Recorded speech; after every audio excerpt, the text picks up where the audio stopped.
Did you know that Epcot was never supposed to be a theme park? What we experience today is a fascinating shadow of one of the most ambitious projects ever conceived.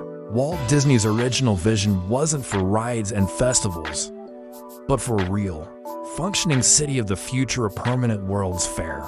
Before his death in 1966, Walt Disney laid out his grand plan for the experimental prototype community of tomorrow, or Epcot. In a private film, he described it not as an attraction, but as a living blueprint of the future.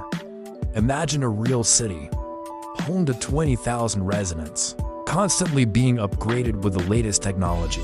This was meant to be a showcase for American industry and ingenuity, a place where companies and nations could display their latest innovations not for a few months, but forever. Walt's design was pure futurism.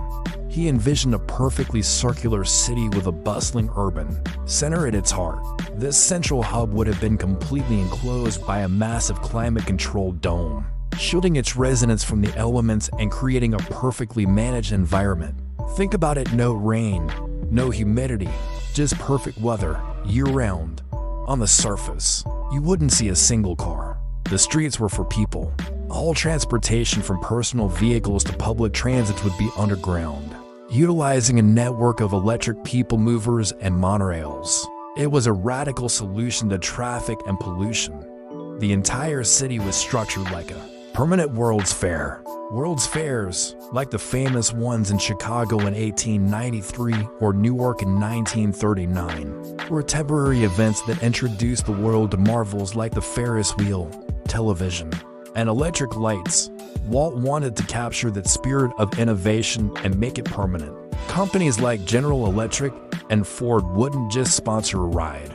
They would maintain entire pavilions, demonstrating futuristic appliances and transportation systems that people would use in their daily lives. Surrounding the urban core would be international villages, much like the World Showcase we know today, but designed as authentic cultural hubs where people could live, work, and share their heritage. Epcot was meant to be a continuous living lab, a place where human progress was not just celebrated, but actively lived.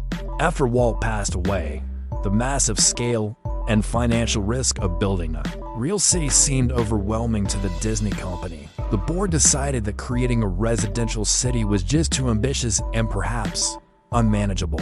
So, they pivoted. They kept the core concepts, the international showcase, and the focus on future technologies, but repackaged them into a theme park. When Epcot Center opened